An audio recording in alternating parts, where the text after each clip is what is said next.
Gate to be coming to villain की video की शुरुआत वहीं से होती है जहां से हमारा वीडियो खत्म हुआ था। हमारा मेन कैरेक्टर बोलता है कि इसमें तुम्हें बहुत ज्यादा दर्द होगा मगर दर्द तुम सह लेना। तभी वो लड़की भी बोलती है कि ठीक है। तभी हमारा मेन कैरेक्टर एक लिक्विड निकाल लेता है। हमारा मेन कैरेक्टर जैसे वो लिक्विड उसके पैरों पे लगाता है वो भी चिल्लाती है, उसे भी दर्द होता है। लड़की बोलती है क्या तुम सचमुच 17 साल की हो? जो यू किंगडम का जो प्रिंसर की मदद से वो प्रमोट होना चाहता था मार्शल एम्पायर लेवल का, मगर वो मार्शल एम्पायर में बिल्कुल भी नहीं जा पाया। वो 20 साल का है। तुम पता नहीं इस छोटी सी सिटी में कर क्या रहे हो। वैसे भी जो टॉप फोर्स है उन्हें पता चलेगा कि तुम मार्शल एम्पायर लेवल के हो तो वो तुम्हारे पास आएंगे और वो तुम्हें यहाँ से ले जाएंगे। हमारा मेन कैरेक्टर बोलता है कि हाँ मैं 17 साल का हूँ, क्या मैं दिखने में बुढ़ा लग रहा हूँ? तभी हमारा मेन कैरेक्टर बोलता है कि वैसे भी देखा जाए तो जो सबकी जो आइडियल है वो सबका अलग अलग है। बस मेरा यही आइडियल है कि मैं ढेर सारे मेरे पास पैसे हो, बस मैं वेट करूँ अपने मौत का। हमारा मेन कैरेक्टर कल्टीवेशन के बारे में बताता है। इस दुनिया का कल्टीवेशन सेम जो हार्पियन जो वर्ल्ड है उसके जैसा है। बहुत डिफरेंस है क्योंकि यहाँ पर मैजिकल कल्टीवेशन भी करते हैं और मार्शल आर्ट की भी कल्टीवेशन करते हैं। मैजिकल कल्टीवेटर है तो वो ढेर सारे स्पेल और ढेर सारे मैजिक यूज करते हैं यहाँ पर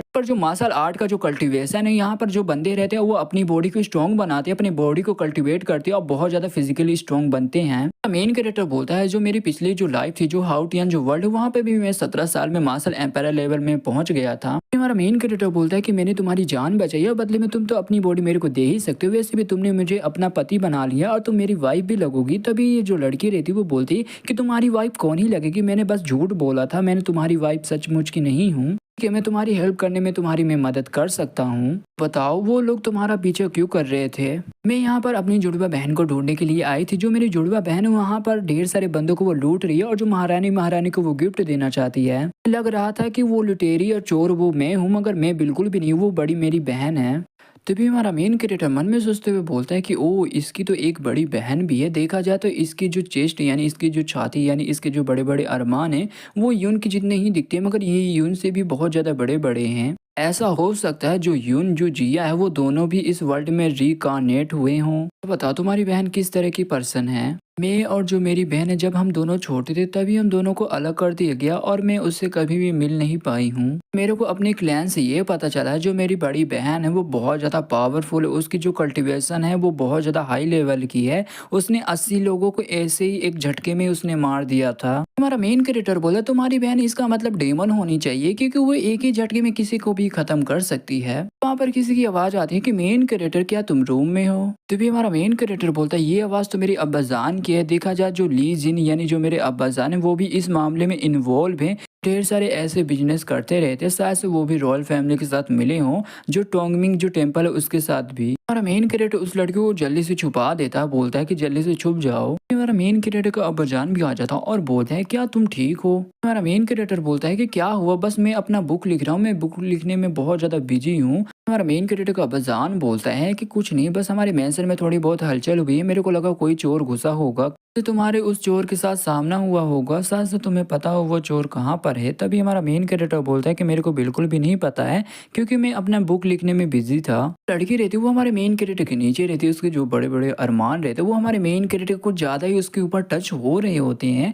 वो लड़की भी बहुत ज़्यादा शर्मा रही होती है। वो बोलती है कि अरे यार ये देखा जाए तो ये बहुत ज़्यादा बेकार है। मेन कैरेक्टर बोलता है कि मेरे अब्बाजान ने इस लड़की को मेरे साथ देख लिया तो हमारे लिए बहुत ज़्यादा ट्रबल की बात हो जाएगी, यानी बहुत बड़ी मुसीबत आ जाएगी। हमारा मेन कैरेक्टर बोलता है कि मुझे बहुत ज़्यादा नींद आ रही है तो आपके पास कोई भी काम करने के लिए नहीं है तो मैं जा रहा हूँ सोने के लिए। मेन कैरेक्टर का अब्बाजान भी बोलता है कि ठीक है मैं भी जा रहा हूँ। फिर देखिए जो हमारा मेन कैरेक्टर का जो 4 इंच का जो घोड़ा रहता है वो भी खड़ा हो जाता है। वो लड़की भी देखिए एकदम कंफ्यूज रहती है। वो बोलती कि ये है क्या चीज़? नहीं यार इसे अभी खड़ा होना था। फिर जो लड़की रहती है वो भी बाहर आ जाती है। वो बोलती कि मेन कैरेक्टर तुमने अपने पैंट में क्या डाल के रखा है? लड़की रहती है वो भी पकड़ी जाती है और हमारे मेन कैरेक्टर के अब्बाजान के सामने बोलते हैं कि हेलो। हमारा मेन कैरेक्टर का अब्बाजान बोलता है कि ये लड़की है कौन? हमारा मेन कैरेक्टर बाई को गले लगा लेता है और बोलता है कि इसका नाम बाई है, मैं आज ही इससे मिला हूँ, बस मैंने इसे अपना एक नौकरानी बना लिया था पर्सनल, तो मैं आकर आपको बताने वाला ही था। भाई भी बोलते जो मेरे अम्मी जान जो मेरे अब्बाजान वो बहुत पहले ही ख़त्म हो चुके हैं, मेरे पास रहने की कोई भी जगह नहीं है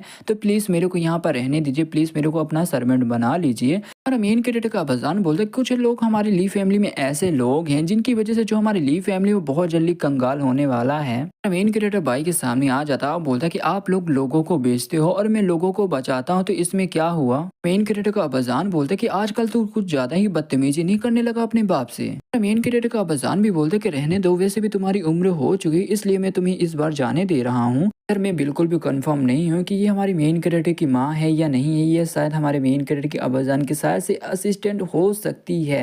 ये लड़की भी बोले देखा जाए जो हमारा मेन कैरेक्टर वो काफी ज्यादा बड़ा हो चुका है। अब कैरेक्टर तुमने अपने पेंट में लॉन्च क्यों डाला था जिससे मैं डर गई थी और मैं पकड़ी गई। हमारा मेन कैरेक्टर बोलता अच्छा वो तो एक जिंदा चीज थी जिससे मैं कच्चा खाना चाहता हूँ। तभी ये लड़की भी बोलती कि अरे यार तुम कितने ज्यादा निर्दयी हो। क्रिएटर भी बोलता है कि चलो मैंने ऐसे झूठ तो बोल दिया था, मैं क्या ही बताऊं इसे कि मेरा वो 4 इंच का घोड़ा था। मेन क्रिएटर वहां से जाते हुए बोलते कि ठीक है मैं इस लॉन्च को आज बिल्कुल भी नहीं खा पाऊंगा, तो मैं जाकर जो पैंट है पैंट से इसे निकाल दूंगा। हमारा मेन क्रिएटर वापस आ जाता तभी जो बाई रहती वो बोलती क्या तुमने अपना काम कर लिया, क्या तुमने उसे छोड़ दिया है। बाई रहती हमारे मेन कैरेक्टर का कपड़ा सूंघते हुए बोलती कि तुम्हारे कपड़ों से इतने ज्यादा अजीब स्मेल क्यों आ रही थी। तो इधर गाइस हमारा मेन कैरेक्टर गया था, वो हिला कर आया था। हमारा मेन कैरेक्टर बोलता ठीक है हमें आराम कर लेना चाहिए, कल सुबह उठकर हम तुम्हारी बहन को चलेंगे साथ में ढूंढने के लिए। भाई भी बोलती है क्या आज रात के लिए मेरे को यहीं पर रुकना पड़ेगा, तुम रात को यहाँ से बाहर जाना चाहती हो, जो टोंगमिंग जो टेम्पल है वहाँ के लोगों से जाकर तुम अपनी बहन के बारे में पूछना चाहती हो।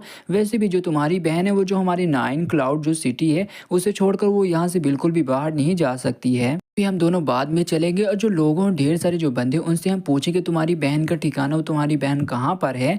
तुम्हें मेरे साथ समझौता कर लेना चाहिए क्योंकि मैंने तुम्हारी जान बचाई, तो हम दोनों को साथ में मिलकर काम करनी चाहिए, मेरे को तुम्हारी हेल्प करने दो। आई रहती वो भी मन में सोचते हुए बोलते हैं कि वो जमीन में सो रहा है और मेरे को वो बेड में सोने दे रहा है। तभी भाई बोलती कि तुम मेरी मदद क्यों करना चाहती हो। भाई भी मन में सोचते हुए बोलते कि शायद से ये एक अच्छा बंदा हो सकता है, गुड पर्सन हो सकता है। हमारा मेन कैरेक्टर भी बोलता है क्या एक पति अपनी प्यारी बीबी की हेल्प नहीं कर सकता है। भी भाई बोलती कि तुम बहुत ज्यादा बेशर्म है। इतना बोल के वो हमारे मेन कैरेक्टर की तरफ बढ़ रही होती है, उसका पैर गलती से हमारे मेन कैरेक्टर की ओर लगता है और गलती से उसका बैलेंस खराब होता है, हमारे मेन कैरेक्टर के ऊपर गिर जाती है। आई रहती वो हमारे मेन कैरेक्टर को एक लात मार के वहां से उड़ा देती है, बोलती कि बेशरम आदमी। तभी हमारा मेन कैरेक्टर भी मन में सोचते हुए बोलते हैं कि अरे यार ये स्मेल तो मेरे को फेमिलियर महसूस हो रही है और फेमिलियर इसकी फेस भी है। कट होकर जाता है कैपिटल सिटी के प्राइम मिनिस्टर की ओर, जहाँ पर वो भी ये बुक रीड कर रहा होता है और बोलते हैं कि अरे यार ये बुड्ढा सीटू वूसू ये तो प्लान बनाने में बहुत ज्यादा माहिर है, इस बंदे की हेल्प मिल जाए तो मेरा जो अच्छा फ्यूचर मेरा अच्छा फ्यूचर बन सकता है। प्राइम मिनिस्टर है तो वहाँ पर एक बंदे को बुलाता और बोलता है कि जाओ ये पता करो कि ये बुक किसने लिखी है। कट होकर आता है 9 क्लाउड सिटी की ओर, वहाँ पर जो बाई की जो बड़ी बहन रहती है उसकी ढेर सारी पोस्टर लगी रहती है। तभी बाई बोलती है कि इसका मतलब मेरी बहन भी मेरी जितनी ही सुंदर है। भी हमारा मेन कैरेक्टर बोलता है क्या सचमुच तुम दोनों बहनें हो, क्योंकि तुम दोनों एक दूसरे से बहुत ज्यादा अलग लग रही हो। हम दोनों बिल्कुल भी सेम नहीं दिख सकते क्योंकि जो मेरी सिस्टर उसकी जो कल्टीवेशन जो पावर है वो बहुत ज्यादा हाई है। वहाँ पर लॉन्ग आ जाता है, वो बोलता है कि मेन कैरेक्टर क्या तुम भी एकेडमी की ओर जा रहे हो। तभी हमारा मेन कैरेक्टर बोलता है कि अरे लॉन्ग तुम आज इतनी जल्दी क्यों जा रहे हो। भी देखता है और बोलता है कि ये लड़की कौन है। तभी हमारा मेन कैरेक्टर मन में सोचते हुए बोलता है कि डैमेट मेरे को नहीं लगता कि वो इतना जल्दी पहचान पाएगा इसे। तभी लॉन्ग भी बोलता है कि अरे मेन कैरेक्टर इसका मतलब ये तुम्हारी एक नई नौकरानी होगी जो कि तुमने इसका सारा कुछ देख भी लिया होगा। तभी वो लड़की भी बोलती यानी बाई भी बोलती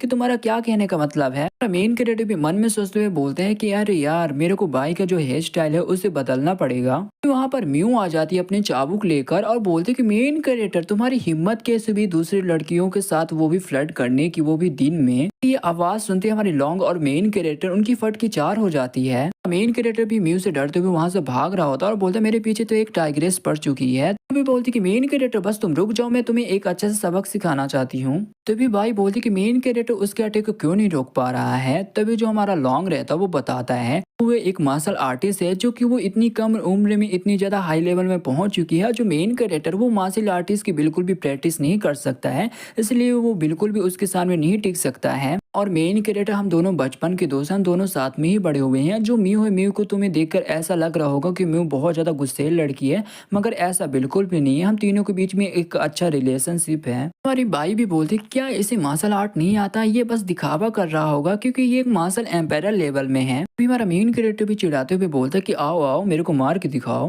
पर एक बंदा पैर लगाकर हमारे मेन कैरेक्टर को वहीं पर गिरा देता है। वहाँ पर लॉन्ग भी आता है और बोलता है मेन कैरेक्टर क्या तुम ठीक हो। तभी हमारा मेन कैरेक्टर बोलता है कि फेंग जियान तुम्हारा क्या मतलब है, तुम ऐसा तुमने क्यों किया है। इस बंदे के बारे में बताया जाता है इसका नाम फैन जियान है, ये फैन फैमिली का सेकंड यंग मास्टर है। तू कर भी क्या लेगा, वैसे भी जो तेरा बाप है वो ढेर सारे लोगों को बेचता रहता है, वैसे भी तुम एक क्रिमिनल हो, वैसे भी तू एक बंदर है। तभी वहाँ पर लॉन्ग बोलता है कि अबे साले फैन के बच्चे, तेरी हिम्मत कैसे हुई मेन कैरेक्टर को बंदर बोलने की। तभी वहाँ पर म्यू बोलते कि तुम्हारे पास थोड़ी सी पावर क्या आ गई, तुम बाकी फैमिलियों को तुम ऐसा बेकार फैमिली समझ रहे हो। एक लिविंग बिल्डिंग की यंग मास्टर लगोगे और ये एक कैसीनो ओनर की एक बेटी है जो कि इसका नाम म्यू है। बहुत ज्यादा बेकार हो जो कि तुम लोग तीनों एक बर्ड जैसे हो, जो कि तुम लोग झुंड में रहते हो। जो म्यू रहती है उसे ये बात सुनकर बहुत ज्यादा गुस्सा आ जाती है। वो बोलती है कि अबे साले फेंग के बच्चे, तूने एक फैमिली की यंग लेडी को तूने परेशान किया था, तूने उसके साथ छेड़खानी की थी, तेरे को सजा मिली थी। जो तेरा केस वो केस वहीं पर खत्म हो चुका था, मगर तू हम पर झूठे झूठे इल्जाम लगाना चाहता है,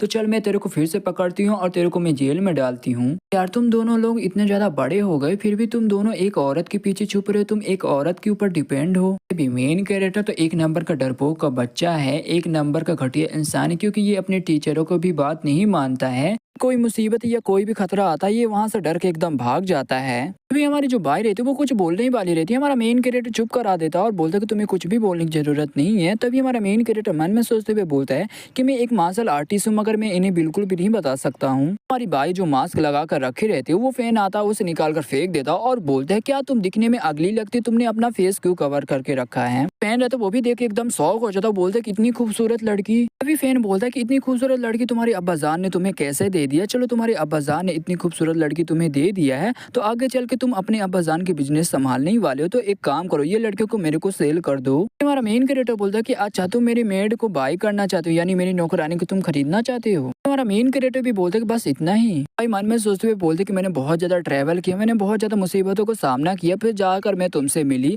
जिसकी वजह से मैंने तुम्हारे ऊपर ट्रस्ट किया और तुमसे मिलकर मेरे को ऐसे फीलिंग आई जैसे अपने जैसे। उसके बाद जो मेरा माइंड मेरा बहुत ज्यादा पीस में आ, ये तुमसे उम्मीद बिल्कुल भी नहीं थी। फैन भी बोलता कि देखो जैसा बाप वैसा बेटा, जैसा इसका बाप भी ढेर सारे बंदों को बेचता है वैसे भी ये भी अपनी नौकरानी को बेच रहा है। दूसरा बंदा भी बोलता है कि अरे यंग मार्च देखा जाए तो ये बिल्कुल भी अच्छा बर्ड नहीं है। फैन भी बोलते कि चलो इसे हम 500 टाइल्स तो दे ही सकते हैं। मेन कैरेक्टर को बहुत ज्यादा गुस्सा आ जाता है और फैन को एक थप्पड़ मारता और ले थप्पड़ी थप्पड़ मारता रहता है। तभी देखते जो फैन है उसका जो बैंड है बैंड बहुत ज्यादा बच जाता है, उसकी जो चेहरे की हालत बहुत ज्यादा खराब हो जाती है। यहाँ पर ढेर सारे फैन के बंदे आते हैं और बोलते यंग मास्टर आप ठीक है ना, ये इसने तो आपकी कह के ले ली। हमारा मेन कैरेक्टर रहता है बाई को गले से लगा लेता है और मिडिल फिंगर दिखाते हुए बोलता है कि मैं अपने लोगों को बिल्कुल भी नहीं बेचता हूँ। तभी जो हमारी बाई रहती है वो मन में सोचते हुए बोलती है कि मैंने इसे गलत ही समझ लिया था, मैं फालतू को इसी दोस्त दे रही थी। हमारा मेन कैरेक्टर बोलता है कि यहाँ पर खड़े क्यों हो, यहाँ से जल्दी निकलो, नहीं तो जो फैंग फैमिली के जो फाइटर वो बहुत जल्दी आ जाएंगे, हमारे पीछे पड़ जाएंगे। के साथ हमारा वीडियो यहीं पे खत्म होता है। तो वीडियो में ना तो लाइक करना, चैनल में ना सब्सक्राइब करना। तो मिलते किसी अगली वीडियो के लिए, तब तक के लिए बाय बाय।